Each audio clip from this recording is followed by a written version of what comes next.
Sean O'Malley's head coach suggests a rematch between Suga and Merab Dvalisvhili is highly likely as the fight talks continue. O'Malley was rising as one of the UFC's top stars, with the promotion support behind him when he was handed the main event spot at UFC 306, the major event held at the Sphere. However, Suga stumbled against Merab, who cruised to a decisive victory and claimed the bantamweight title. After a tough loss, O'Malley stunned fans by revealing he entered the fight against Merab Dvalisvhili with a torn labrum, requiring surgery soon after. But now, Merab wants a rematch, aiming to prove he could dominate a fully healthy O'Malley. Yet not everyone's on board with this. Ranked at number 2, Umar Nurmagomedov, who's been patiently awaiting his title shot and actively demanding it, is set to face Song Yadong next. And now, O'Malley's coach, Tim Welch, is stirring the pot by hinting that a rematch with Merab is very likely. I think it's very likely that Merab fights Sean next. I think it's very likely, and we fix a couple of things in that fight, and then that fight is completely different, especially if we get Sean to 100%. I think it's really likely to happen. The coach continued, Sean wants to get back to a position of a possible fight against Ilia Topuria. When he was bantamweight champion, O'Malley was on the verge of securing high-profile bouts. Him and the featherweight champ Topuria had teased a future showdown, but those plans fell apart at UFC 306. After Topuria's dominant win over Max Holloway at UFC 308, Suga committed to climbing back up the ranks to earn another shot at a super fight with El Matador. Coach Tim Welch weighed in on the potential clash, saying, I don't think the opportunity has passed. You never know with the UFC. I do think, style-wise, Sean could give Ilia a real challenge. Following Khamzat Chimaev's brutal destruction of Robert Whittaker, the MMA community went wild. Everyone, even some of the haters, jumped on the Chimaev bandwagon. Dricus du Plessis, the UFC middleweight champ, was supposed to take on Sean Strickland in his upcoming title defense per Dana White. However, Khamzat's impressive finish of the former champ made everyone rethink whether Strickland deserves the shot over him. Joe Rogan reacted to the fight on his JRE podcast, stating that Sean Strickland doesn't deserve a title shot, Khamzat Chimaev does. God, that was weird. That first round stuff. It wasn't even around his neck. Hey, here's the thing. You probably give him the title shot, yeah? You finish Whittaker in the first round. You give him the title shot. Right? You give him the title shot. This probably fucks up DDP Strickland. I gotta You see just that. finished It wasn't Whittaker? even around his neck. He wasn't even around his neck. Whittaker? Real He deal. tapped quick. Dude. Let's see what happened. It looked like it was around his I think he chin. got his chin and he was breaking his chin. That's what it looks like. He was just. Yeah, because he just opened his mouth. You don't want funny. to have your. That fucking hurts. He just opened his mouth funny. We'll get a look at it. Sean Strickland later posted a video online, responding to everyone claiming that he doesn't deserve the title shot. Joe Rogan saying I don't deserve the title shot.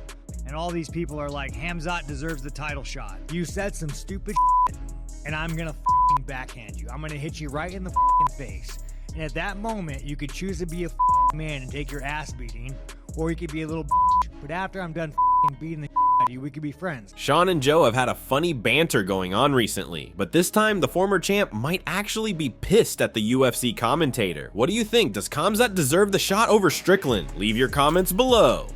Alex Pereira's coach, Glover Teixeira, reveals Alex wants to move to heavyweight after Ankalaev's call-out. In a post-fight interview with Daniel Cormier, Ankalaev urged the light heavyweight champion to stop avoiding a matchup with him. I think I have done everything to deserve the next title shot, he said through a translator. I'd like to talk to Alex and I'd like to tell him, hey, stop running away from me. We should fight. That's what everybody wants to see. Former light heavyweight champion Glover Teixeira, who coaches Pereira, was recently asked about his star pupil's next opponent.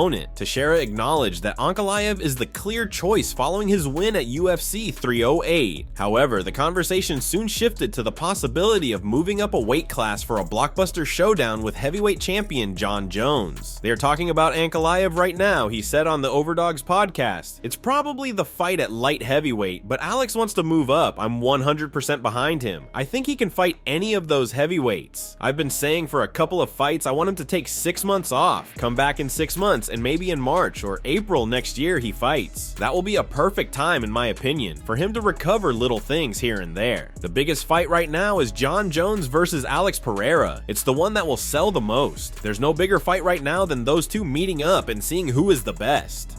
Dana White seems to regret the decision not to put up the BMF belt on the line at UFC 308. Topuria defended his featherweight title against Holloway in the main event of UFC 308. Before the fight, Ilia expressed his desire to have the BMF title on the line, but the UFC officials weren't too fond of the idea. Dana White spoke to reporters shortly after UFC 308. He admitted that he was wondering if he should have added the BMF championship to the showdown between Topuria and Holloway. Topuria's belt was on the line. Max was trying to take that, Dana said. Halfway through the second round, I said, damn, we should have put the BMF title up for this fight too, because these guys are both BMF. Topuria ended up scoring a third-round knockout win over Holloway to successfully retain his 145-pound gold. White revealed the status of the BMF belt following UFC 308. I don't know what we'll do with it yet, but Max still has it. Max holds the title, so we'll see what happens, he said. Holloway captured the symbolic title by knocking out Justin Gaethje with 1 second to spare in their UFC 300 clash. Max has said that a permanent move to lightweight could be what's next for him.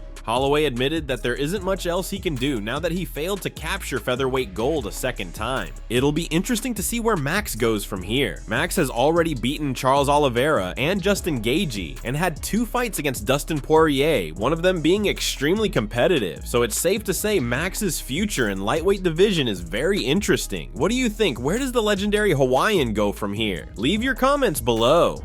Dricus du Plessis reacted to the buzz about who's getting the next title shot. We always knew that between Rob and Khamzat, if it was going to be something exceptional that happens, there might be a change in the title fight. DDP told Radio Raps, "We have no clarity on that, but as a fan of the sport and as the middleweight champion of the world, that's a fight that gets me more excited. Taking somebody's O. I've beaten Strickland before and I know I'll beat him again.